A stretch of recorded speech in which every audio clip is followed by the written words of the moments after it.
You're listening to a podcast by the Center for Action and Contemplation. To learn more, visit cac.org. I was a young, zealous, sincere Christian, probably 17 years old. And I was invited to this Bible study group that had been set up especially for seekers and doubters. That's how they said it. And people came to this group who had asked questions or raised theological problems and doubts. And this older gentleman who was leading it would listen, and he would restate their question, and maybe he would ask them a question back, and maybe he'd offer something. But as I listened, I became really, really disturbed, because I grew up in church where we learned to quote a Bible verse to answer every question. And I kept knowing the verses that the leader should have been quoting, and he wasn't quoting them. And I just thought, what's wrong with him? And so someone asks a question, and he just starts asking questions back and listening empathetically. And I'm getting really bothered because it feels like God is losing. I want to rush in and save God. And so I raise my hand and I start to quote a Bible verse or something. And the leader very gently says to me, this is your first time here, isn't it? I said, yeah. He said, let me talk to you as soon as we're done. And then he just went on and, just let the thing finish. So after the meeting's over, he pulls me aside and he says, listen, I didn't want to be rude to you, but this is a place where people are asking their questions. And if somebody just rushes in and tries to answer their question, that's not going to help them. They need space to think, and they need a place where they can just raise their questions. So I hope you understand that's what I was trying to do. Well, I've got to tell you, I did not understand. But I understood that he might have understood something that I didn't understand. In other words, I felt like maybe he knows what he's doing. And I remember it being one of the first experiences in my life of thinking, there are people who see things that not only do I not see, that I am not even capable of seeing that way or thinking that way. If you've ever climbed a mountain, you know that the higher you get, the farther you can see and the bigger your horizon. And it's not until you get to the very top of the mountain that you can see 360 degrees. It's just impossible if you're farther down on the mountain. And I think what happened that night in that study group is the leader of that group, he was up at the top and he could see what was going on in my mind and what was going on in the minds of the different people asking questions. I just wasn't ready for that. I was down at 200 feet. He was up at 6,000 feet. And all I could see is from my limited perspective, if someone asks a question, you're supposed to quote a Bible verse as the answer. In this episode of Learning How to See, we're looking at two closely related biases, the two glitches really in our seeing that keep us stuck at a certain altitude on the mountain. Competency bias and consciousness bias. They bring to mind Paul's words in 1 Corinthians 13. When I was a child, I spoke like a child, I thought like a child, I reasoned like a child. When I became an adult, I put an end to childish ways.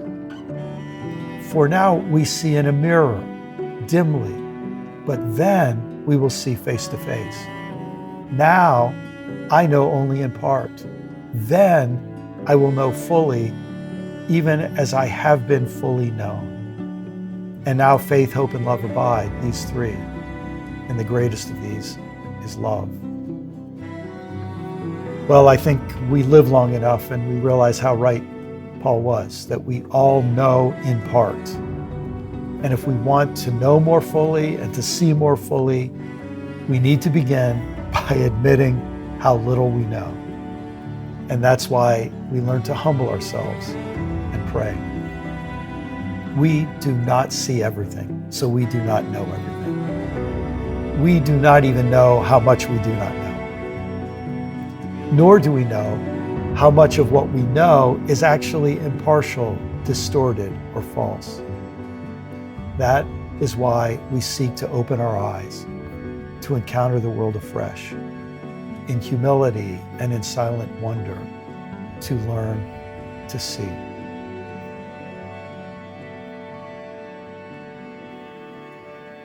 Thanks, Brian. Through these previous episodes and up to this point, we've addressed 5 biases up to now. Brian, I'm wondering if we could pause and if you could just give us a 1-sentence summary of each of them before we continue on. Sure. First, confirmation bias. We see things that fit in with what we already think. Second, complexity bias. We prefer a simple lie or half-truth to a complex full truth. Complementarity bias. We easily accept truths from people who we like and treat us nicely, and we struggle to accept any knowledge or information that comes to us from someone who we don't feel safe or comfortable or friendly with. And then contact bias, that if we don't have contact with people, we can't see what they see, and so we maintain our very limited perspective. Thanks, Brian. In this episode, we're going to look at 2 more. We're going to begin with the competency bias. I'm not saying that right. Competency bias. We are incompetent at knowing how incompetent or competent we are. So we may see less or more than we think. Our brains prefer to think of ourselves as above average. So if we were to return to that mountain climbing metaphor, the competency bias is what happens when we think we're closer to the top of the mountain than we really are.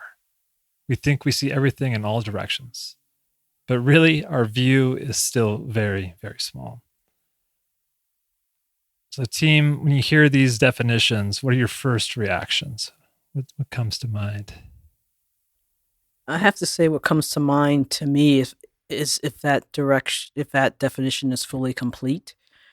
Speaking both from a woman's point of view and from a BIPOC person's point of view, I'm not sure how much that myself being conditioned to think of myself as above average, how fully that actually is. I know it's there in some way, like say in my own community, say among other African Americans, I was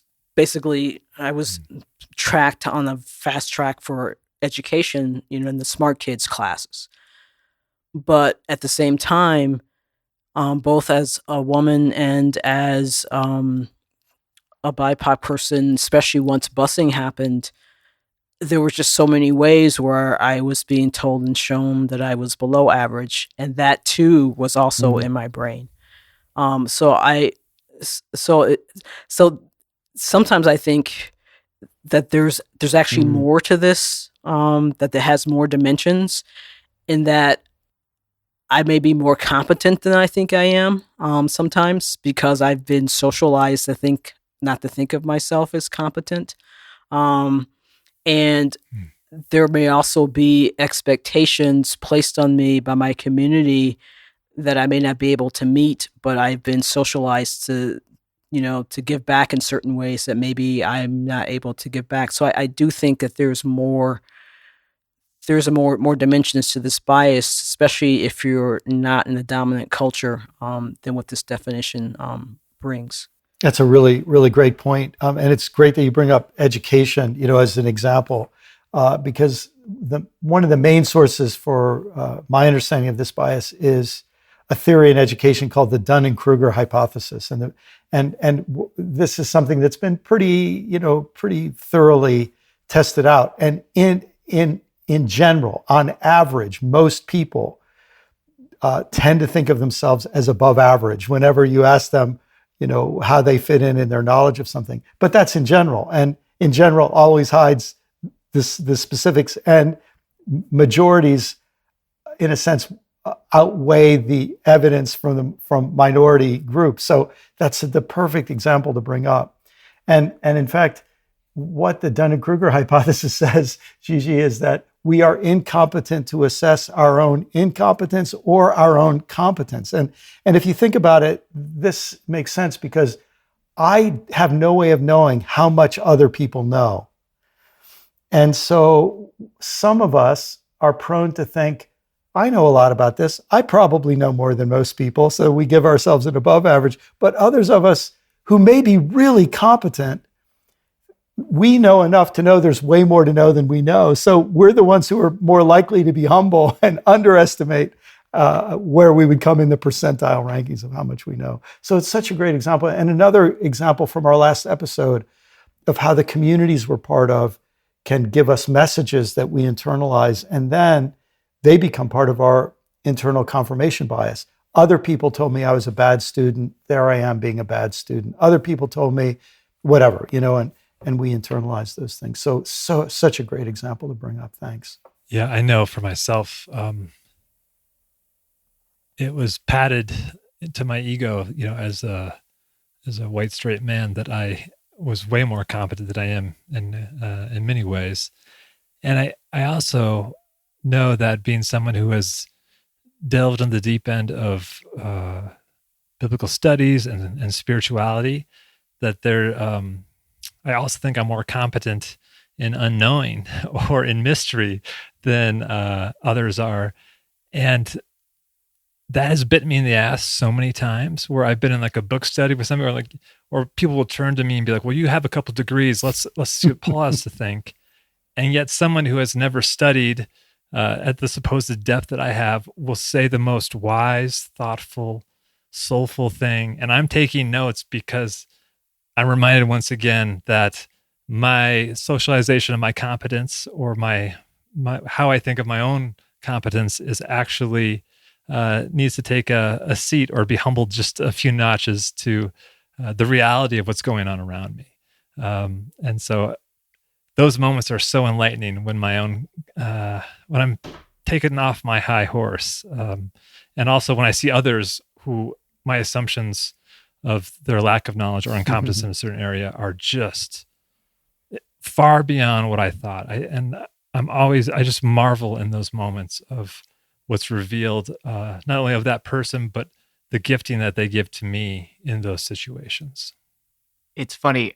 I'm just going to springboard off that, thinking about here, sometimes we've said about the living school here, it's a firm grounding in ambiguity, because so much of it is about unknowing and learning what you don't know. And it's such a particular moment in time to think about that, because I think we live in a culture that often confuses access to information with the understanding of information, much less the integration of it. And we have access to a lot of information. Yes. And so it's so quick to, this again, where all these biases blend together, it's so quick to quickly find some expert somewhere that I can find one bullet point sentence that confirms what I already think.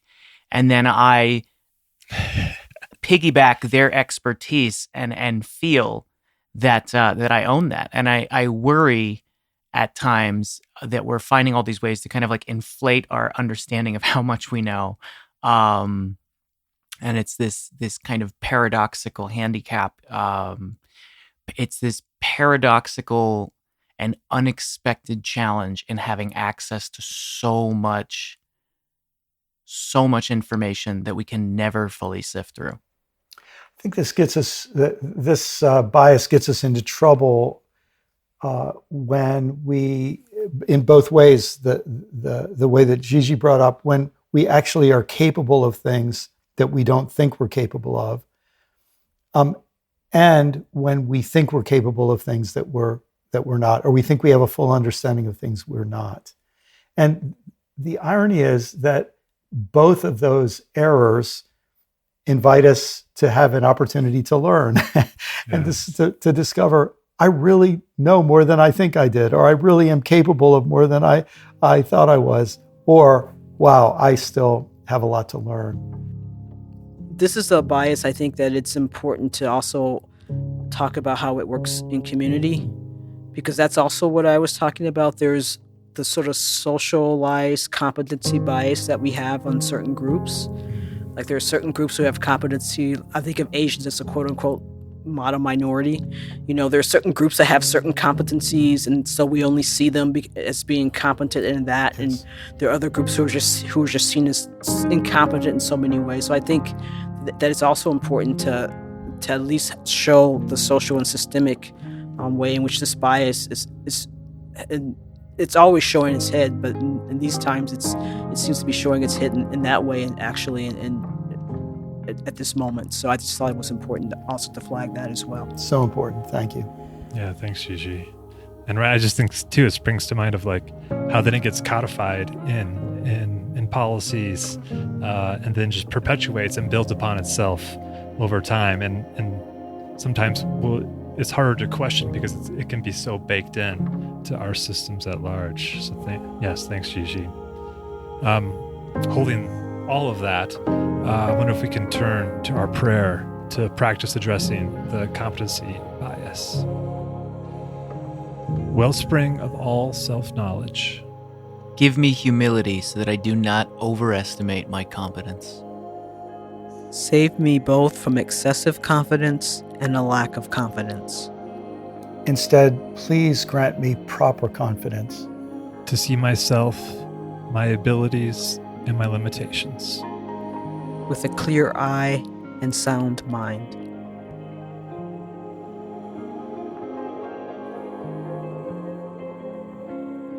Learning how to see will continue in a moment.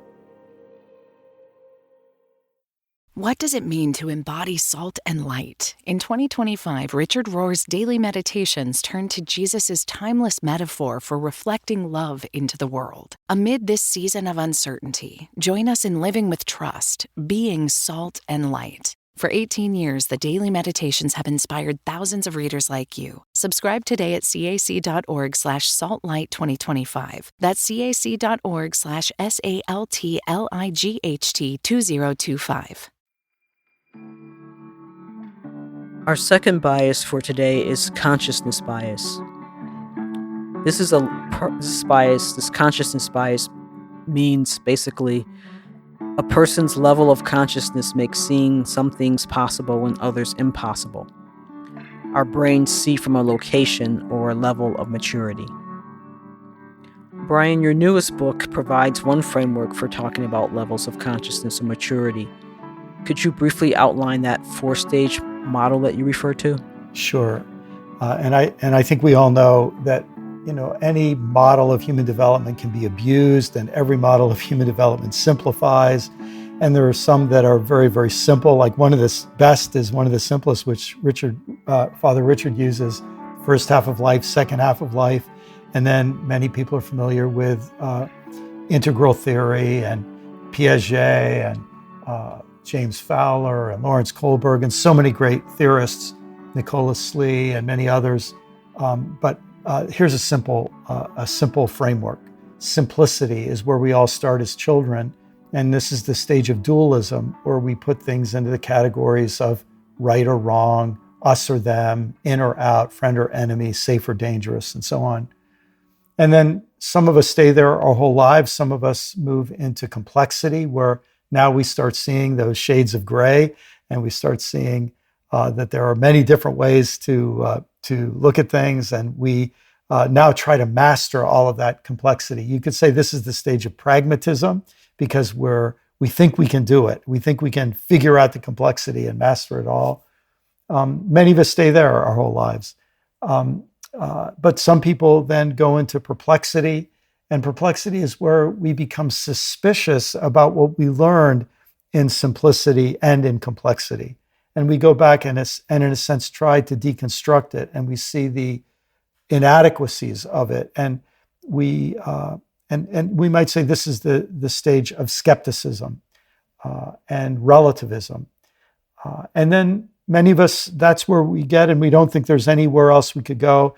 And then I think more and more people are exploring a fourth stage that I call harmony, where we, in a sense, harmonize those first three stages. Instead, we think of them like rings on a tree, where the innermost ring is simplicity. That's kind of the backbone where we learned right and wrong.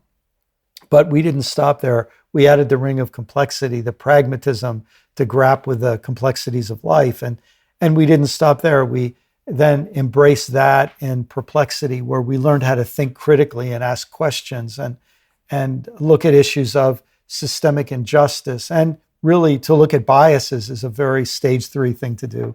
And then Harmony allows us to not just judge or put down people for being where they are, but it allows us to have empathy and love, and then to try to be a healing and unifying presence.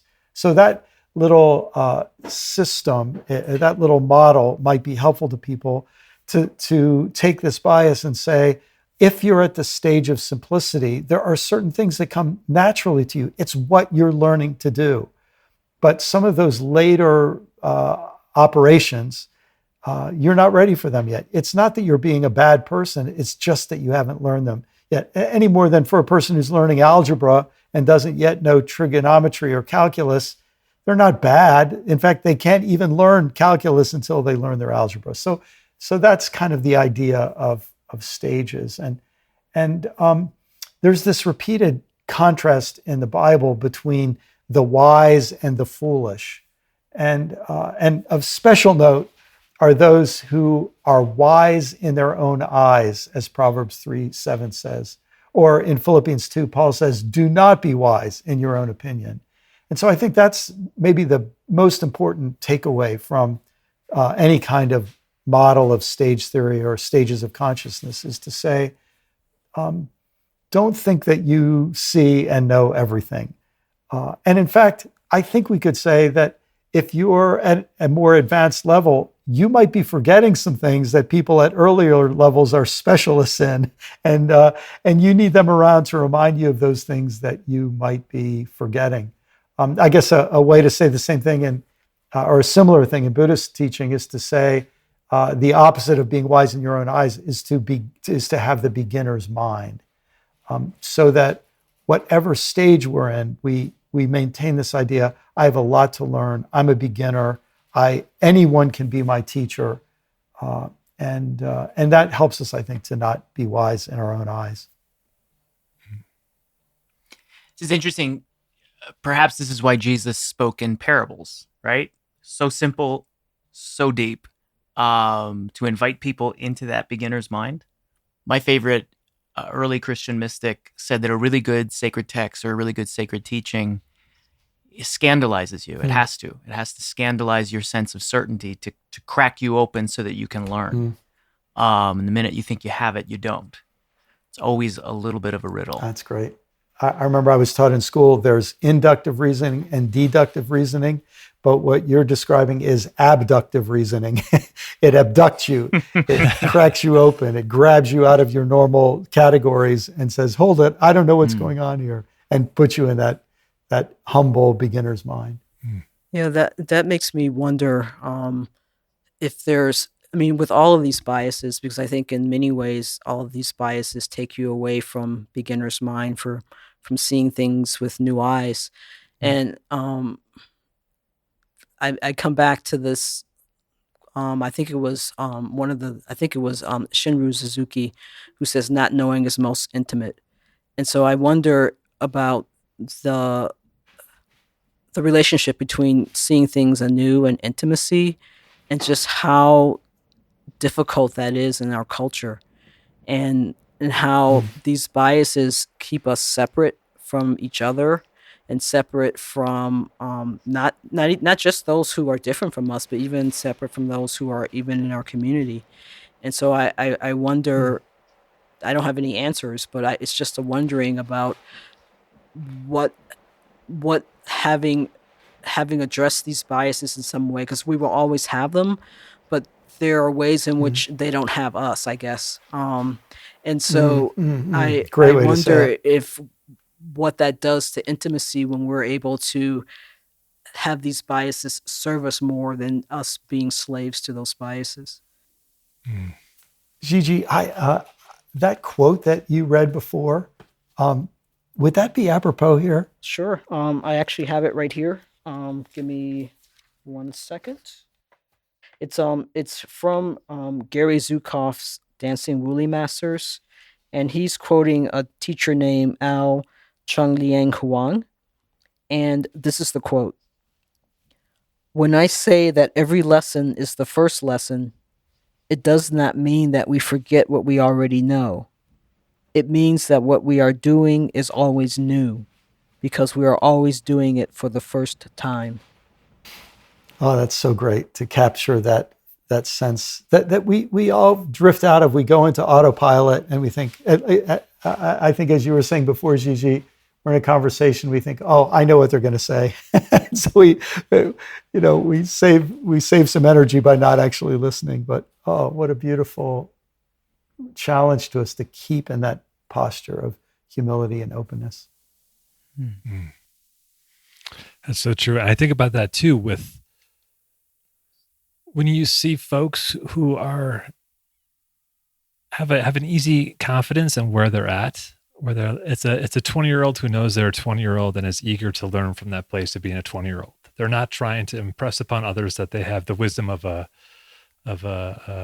85-year-old monk. Yes, but they can just own their spot in life with that sense of beginner's mind.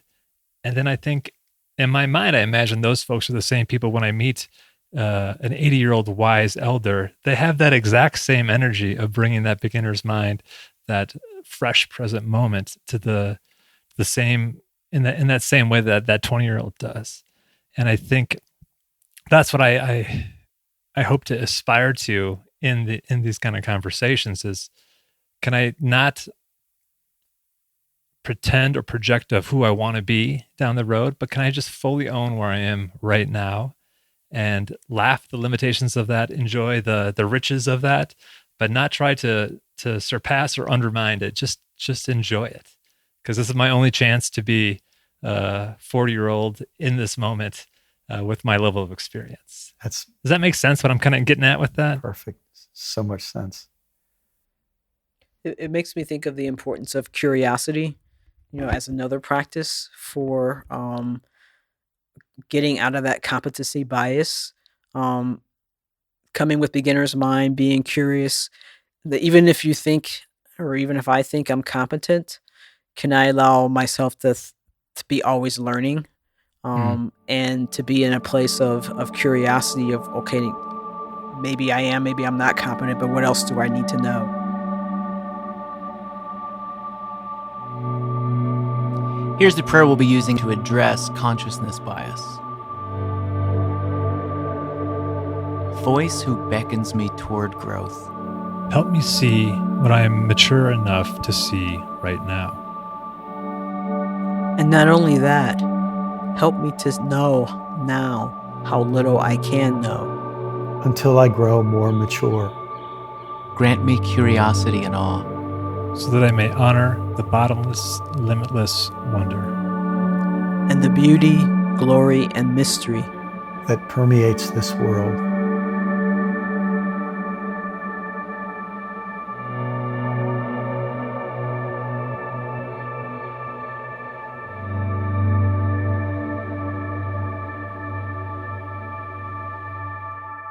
Friends, today we've explored two of the most personal biases, the ones that require some deep self-knowledge and deep work to appreciate where we are and yet know that we have miles to go before we sleep. Competency bias reminds us that we're probably not as far up the mountain as we think we are, or we might be farther up the mountain than we think we are. Consciousness bias reminds us that wherever we are, we can only see what is seeable from that altitude or location. Having a beginner's mind, seeing that this is the first time we've ever done this part of life before, helps us to deal wisely with these biases and invites us to pray like this.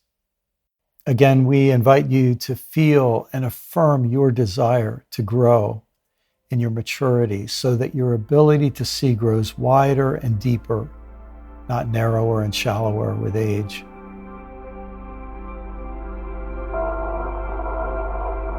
Source of wonder, help us see with wonder.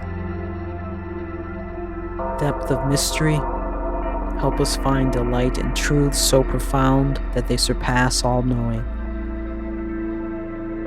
Fountain of compassion, help us see with compassion. Bringer of justice, help us see with justice. Revealer of truth, help us see what is real. Holy wisdom, whose presence fills our ever-expanding universe, help our horizons ever to expand. Light of glory, help us to see with humility and awe. Amen. Amen. Amen.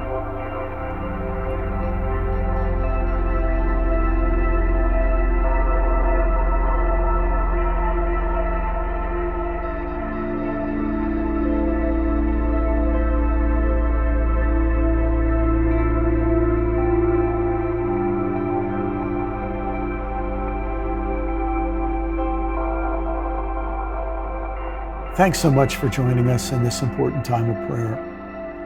If you'd like to engage with these prayers or intentions even more, they're available on a sister podcast called Practices for Learning How to See. You'll find the link in the show notes. Do you feel called to walk a more contemplative path? The Center for Action and Contemplation is an educational nonprofit supporting the journey of inner transformation. Our programs and resources will help grow your consciousness, deepen your prayer practice, and strengthen your compassionate engagement with the world. Learn more about our resources, such as publications, podcasts, email series, and events at www.cac.org.